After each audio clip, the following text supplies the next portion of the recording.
करनाल विधानसभा उपचुनाव को चुनौती देने वाली याचिका को पंजाब और हरियाणा हाईकोर्ट द्वारा खारिज करने के बाद अब मुख्यमंत्री नायब सिंह सैनी के चुनाव लड़ने का रास्ता साफ हो गया है। करनाल विधानसभा उपचुनाव को चुनौती देने वाली याचिका पर हाईकोर्ट ने क्या फैसला सुनाया, इस बारे में हरियाणा के एडवोकेट जनरल बलदेव राज महाजन से खास बातचीत की हमारे एसोसिएट एडिटर अनिल कुमार ने।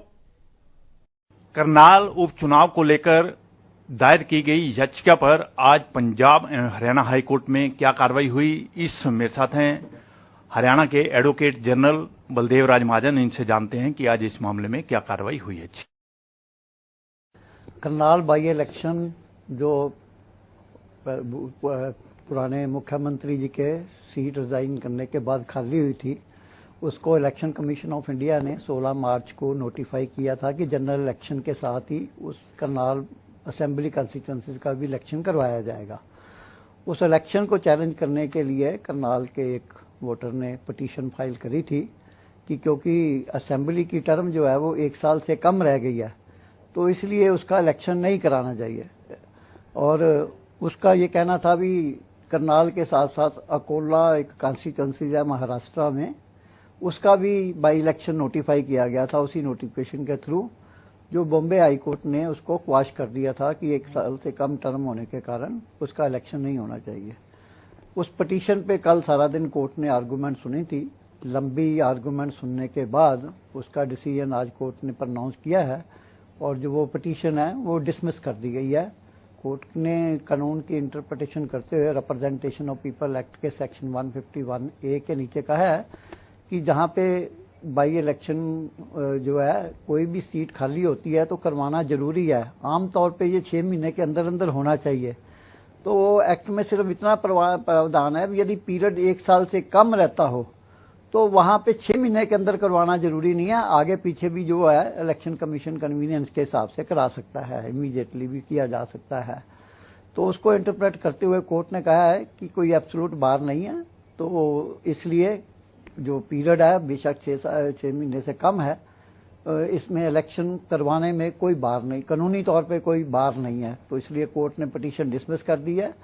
वहाँ जो महाराष्ट्र में अकोला की सीट का हमारे करनाल बाई इलेक्शन का वैसे भी डिफरेंस था, क्योंकि हम वहाँ पे एक MLA के कारण सीट खाली हुई थी। यहाँ हमारे चीफ मिनिस्टर ने रेजिग्नेशन दिया था और नया चीफ मिनिस्टर बना था। जब भी कोई, क्योंकि हमारे जो प्रेजेंट चीफ मिनिस्टर है वो मेंबर ऑफ पार्लियामेंट है, असेंबली के मेंबर नहीं है। जब भी कोई ऐसा व्यक्ति जो असेंबली का मेंबर नहीं होता, जो MLA नहीं है, वो कोई मंत्री बनता है या चीफ मिनिस्टर बनता है, तो उसको 6 महीने में मेंबर असेंबली का बनना जरूरी होता है। इसलिए हमारी स्टेट में चीफ मिनिस्टर के कंटिन्यू करने के लिए 6 महीने में इलेक्शन करवाना जरूरी है और इलेक्शन कमीशन ने सारी कानूनी प्रक्रिया को देखते हुए इलेक्शन फिक्स किया है। तो इसलिए पिटीशन को जो चैलेंज है वो जस्टिफाइड नहीं है। कोर्ट ने अल्टीमेटली स्टेट और इलेक्शन कमीशन के साथ उनकी आर्गुमेंट्स के साथ एग्री करते हुए वो पिटीशन आज खारिज कर दिया। महाजन साहब, अब हम ये कह सकते हैं कि मुख्यमंत्री नायब सिंह के चुनाव लड़ने का रास्ता साफ हो गया है। हाँ, यस, अब चीफ मिनिस्टर साहब असेंबली का इलेक्शन लड़के अपना कंटिन्यू कर सकते हैं। 6 महीने के अंदर अंदर उनको वो असेंबली का मेंबर बनना है। और ऑलरेडी जो नोटिफाई इलेक्शन कमीशन ने कर दिया है कि जो हमारी स्टेट में पार्लियामेंट के लिए जनरल इलेक्शन हो रहे हैं, उसके साथ ही करनाल जो है असेंबली का भी बाई इलेक्शन साथ ही होगा और उसका रिजल्ट अल्टीमेटली 4 या 5 जून को आने वाला है सारे जनरल इलेक्शन का। उसके साथ इसका भी रिजल्ट आएगा and the chief minister is entitled to continue till the term of the assembly. महाजन साहब, ये पूरा मामला क्या है और इसमें जिसने याचिका दायर की है उन्होंने क्या मांग की थी और क्या क्या दलीलें अदालत में रखी गई हैं? मेनली मामला ये है भी क्योंकि पुराने मुख्यमंत्री जी ने, श्री मनोहर लाल जी ने जब चीफ मिनिस्टर से रेजिग्नेशन दे दिया था 12 मार्च को और उनकी जगह श्री नायब सिंह सैनी जी को नया मुख्यमंत्री अपॉइंट कर दिया गया था।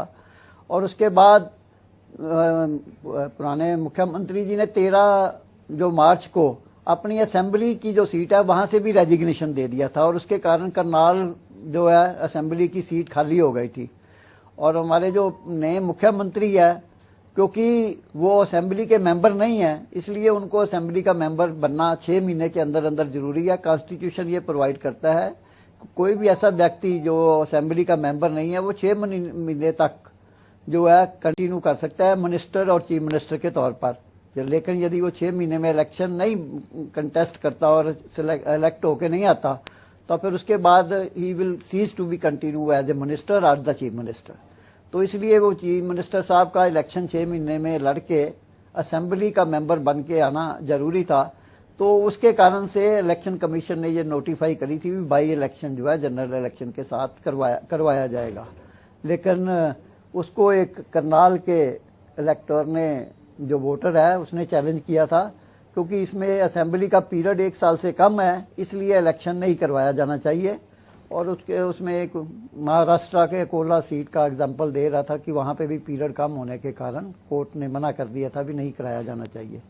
लेकिन कानूनी तौर पे कोई उसमें बाधा नहीं है, पीरियड 1 साल से कम होने पर भी जहाँ 6 महीने से ज्यादा पीरियड हो असेंबली का इलेक्शन जो है जब मर्जी इलेक्शन कमीशन करवा सकता है। और खास करके जहाँ कोई मंत्री काम कर रहा है जो मेंबर नहीं है तो उसके लिए 6 महीने के अंदर अंदर इलेक्शन करवाया जाना जरूरी है। पहले भी बहुत सी स्टेटों में जब चीफ मिनिस्टर ऐसे बनते हैं जो मेंबर नहीं होते तो बहुत बार पहले भी जो है इलेक्शन जो है 6 महीने के अंदर अंदर चाहे पीरियड कम भी हो 1 साल से करवाया गया। इवन हमारी स्टेट में भी एक टाइम पे श्री बंसी लाल जी चीफ मिनिस्टर ने ओथ ली थी और उस समय वो असेंबली के मेंबर नहीं थे तो उसके कारण इलेक्शन करवाया गया था। तो इसी तरह हमारी प्रांत में भी और बाकी स्टेटों में भी बहुत जगह जो है इस तरह के इलेक्शन जो है करवाए जाते हैं। तो इसलिए कोर्ट ने ये दलीलें मानते हुए कि क्योंकि एक तो चीफ मिनिस्टर का इलेक्शन लड़ना जरूरी है और दूसरे कानूनी तौर पे कोई बाधा नहीं है, तो इसलिए ये पटिशन को उन्होंने कहा भी ये मेरिटलेस है और उन्होंने पटिशन डिसमिस कर दी। ये थे मेरे साथ हरियाणा के एडवोकेट जनरल बलदेव राज महाजन। इन्होंने बताया कि करनाल लोकसभा उपचुनाव को लेकर दायर की गई याचिका को आज हाई कोर्ट ने खारिज कर दिया है।